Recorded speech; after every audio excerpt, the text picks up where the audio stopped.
Dès que l'homme entendit le grondement des rails, il sut que le train transportant de leur approchait. Excités comme des enfants à l'idée d'une chasse au trésor, les bandits sortirent rapidement leur graisse de porc et en enduisirent les rails, pendant que d'autres attachaient des cordes entre les arbres pour créer un ingénieux système de freinage improvisé.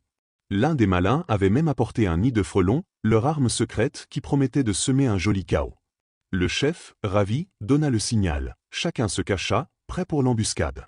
Le train arriva bientôt, et lorsqu'il tomba dans le piège, ses roues glissèrent et il ne put avancer.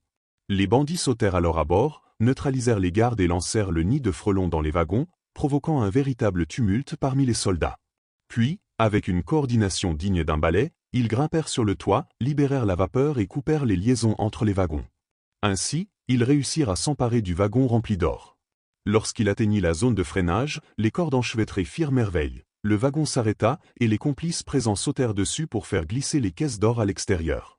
Quand le colonel et ses soldats arrivèrent enfin près du train, l'or avait déjà disparu. Ils suivirent les traces des bandits, mais celles-ci s'évanouirent soudainement au bord de la rivière, les laissant perplexes.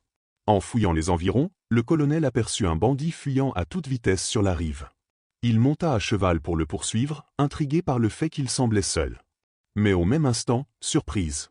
Quelqu'un surgit derrière un arbre et tira le colonel de son cheval, le faisant plonger directement dans l'eau. Une scène rocambolesque digne d'un vrai film d'aventure.